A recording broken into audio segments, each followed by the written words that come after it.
Dans cette vidéo, on va voir ensemble un certain nombre de propriétés sur les puissances, d'accord? Donc, vous connaissez déjà la notion de puissance, on peut se faire bien sûr un petit rappel. Pour rappel, un nombre a une puissance n, ça signifie qu'on va multiplier ce nombre a un certain nombre de fois par lui-même, de sorte à ce que ce nombre a apparaisse n fois, ok?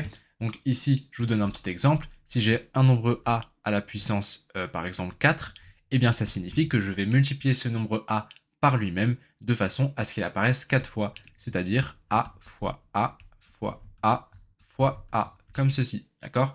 Et du coup ici, vous voyez bien que mon nombre a, il apparaît 4 fois, une fois, deux fois, trois fois et 4 fois, d'accord?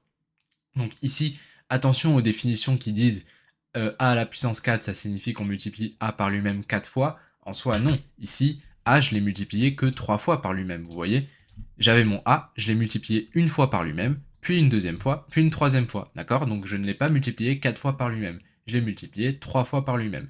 Et a puissance 4, du coup, pour bien le retenir, vous pouvez considérer que dans cette multiplication par lui-même, le nombre a apparaît 4 fois. Donc ça, c'est un petit rappel sur la notion de puissance. Maintenant, ce qu'on va voir, c'est différentes propriétés sur les puissances.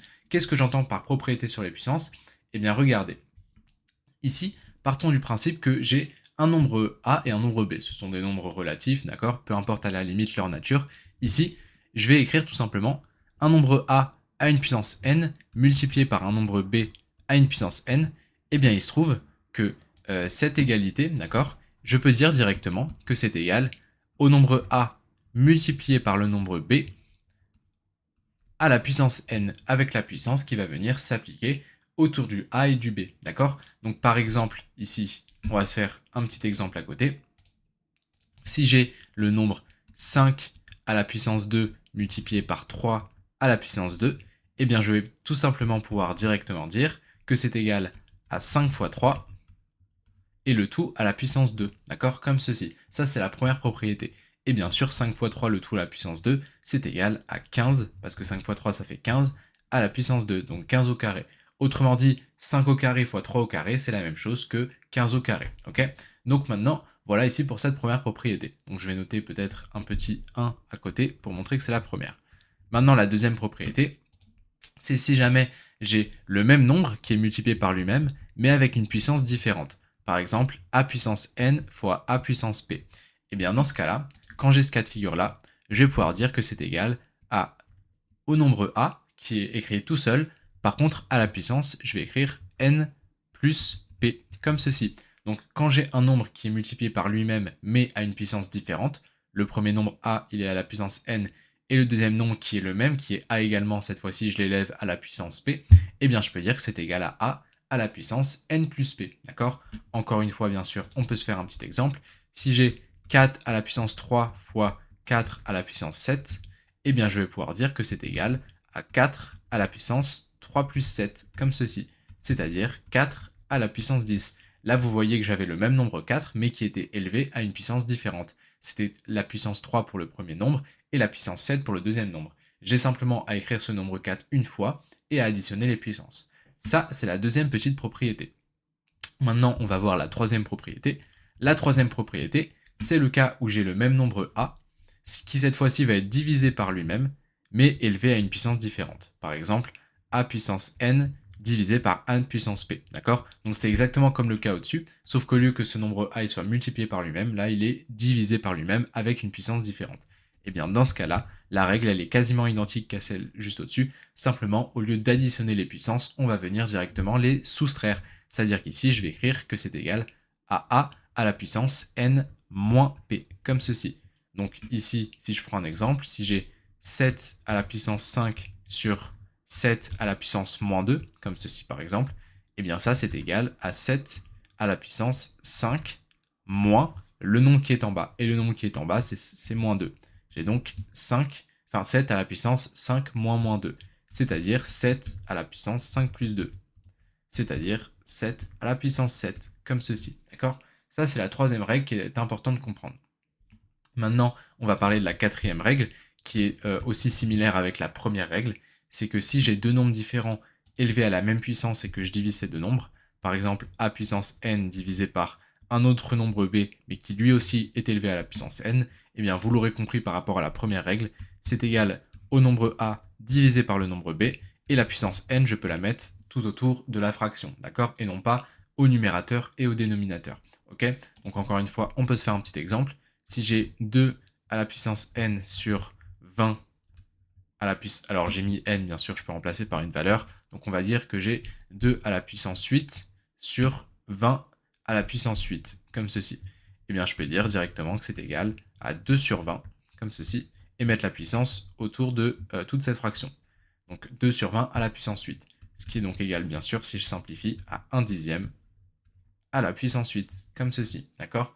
Donc ici, voilà pour le quatrième exemple. Ensuite, la prochaine propriété qu'on va voir, c'est ce qu'on appelle la puissance d'une puissance. Si jamais, par exemple, j'ai un nombre petit a, comme ceci, qui est élevé à une puissance n, et ce résultat, c'est-à-dire a puissance n, je l'élève lui-même à une puissance p, comme ceci, eh bien je vais pouvoir tout simplement dire que c'est égal à a à la puissance n fois p, comme ceci. A à la puissance n, le tout à la puissance p, c'est égal à la puissance n fois p. Encore une fois, on peut faire un petit exemple. Si j'ai 3 à la puissance 5, le tout à la puissance moins 4, comme ceci, eh bien je peux dire que c'est égal à 3 à la puissance 5 multiplié par moins 4, comme ceci. C'est donc égal à 3 à la puissance moins 20, parce que 5 fois moins 4, ça fait moins 20. Ensuite, le sixième cas de figure, en fait, c'est un cas de figure où j'ai un nombre qui est à une puissance qui est égale à 0. Par exemple, un nombre a, peu importe ce qu'il est, élevé à une puissance 0. Eh bien, il se trouve qu'un nombre à la puissance 0, n'importe quel que soit ce nombre, d'accord, à partir du moment où il est élevé à la puissance 0, c'est égal à 1. Ok? Donc ici, si je prends n'importe quel nombre, par exemple le nombre 17,74, que je l'élève à la puissance 0, eh bien ça va être directement égal à 1, comme ceci, ok? Donc ça, c'était pour la sixième propriété. Et la dernière petite propriété qui est un petit peu spéciale, ce n'est pas vraiment une, puisque c'est à peu près la même que la troisième propriété, je vais vous expliquer pourquoi. C'est le cas, par exemple, où j'ai un a à la puissance moins n, comme ceci, a à la puissance moins n, avec n, peu importe le nombre, et bien ici, je peux dire que c'est égal à 1 divisé par a à la puissance n, comme ceci, d'accord? Alors, pourquoi? Regardez, si par exemple j'ai un nombre, par exemple 2 à la puissance moins 5, comme ceci, bah, on est d'accord que je peux dire que c'est égal à 2 à la puissance 0 moins 5, comme ceci. Sauf que ici, ça ne vous rappelle pas 0 moins 5, la même chose que ce qu'on avait dans la troisième propriété, a à la puissance n moins p, que j'avais justement juste ici, que j'entoure en rouge. A à la puissance n moins p. Ici, j'ai 2 à la puissance 0 moins 5, bah c'est égal, vous voyez, à a puissance n sur a puissance p. Du coup, je peux dire que ça, c'est égal à 2 puissance 0 sur 2 puissance 5, comme ceci. Sauf que 2 puissance 0, bah, d'après la propriété qu'on vient de voir juste au-dessus, ça fait 1. Du coup ici, 2 puissance 0, je peux le remplacer par 1. Du coup, je peux dire que c'est égal à 1 sur 2 puissance 5. Donc vous voyez que 2 puissance moins 5, c'est 1 sur 2 puissance 5. Et bien sûr, c'est exactement pareil si jamais j'avais un nombre positif. Si par exemple j'ai 7 à la puissance, on va dire 7 à la puissance 9, bah, je peux dire que c'est égal à 7 à la puissance 0 moins 9, comme ceci. Bah là, j'ai bien un nombre a à la puissance n moins p. C'est donc égal à mon nombre a à la puissance n, c'est-à-dire 7 puissance 0, divisé par mon nombre a à la puissance p. Ici, c'est 0 moins 9, n moins p. Mon p, c'est donc moins 9, d'accord? 7 puissance 0 sur 7 puissance moins 9, ce qui est donc égal à 1 sur 7 puissance moins 9. Alors on l'utilise rarement dans le cas où on veut avoir une puissance négative au dénominateur. Généralement on l'utilise plutôt dans le cas juste au-dessus, juste ici, quand on a en fait un nombre à une puissance négative, comme ça nous permet de le mettre dans une fraction où cette fois-ci la puissance est positive. Et je précise que ici je me rends compte qu'à chaque fois pour mes exemples, j'ai pris comme petit a des nombres positifs, vous voyez, 7, 2, 17, 17,74, 3, 2, 20, etc., etc. Bien sûr, si vous prenez des nombres négatifs, ça marche tout autant, c'est la même chose. Attention néanmoins, si vous prenez des nombres négatifs, à bien faire en sorte que la puissance n s'applique sur l'ensemble du nombre, c'est-à-dire sur le moins a, d'accord? Si jamais a est un nombre positif, bah moins a c'est un nombre négatif, et donc moins a à la puissance n, il faut surtout comprendre que ce n'est pas la même chose que moins a à la puissance n sans parenthèse, d'accord?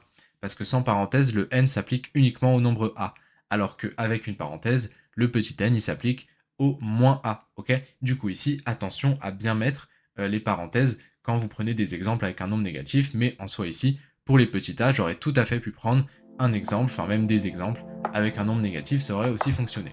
Donc ici, voilà pour cette vidéo, et si vous avez la moindre question, je vous invite à la laisser en commentaire et j'y répondrai très rapidement.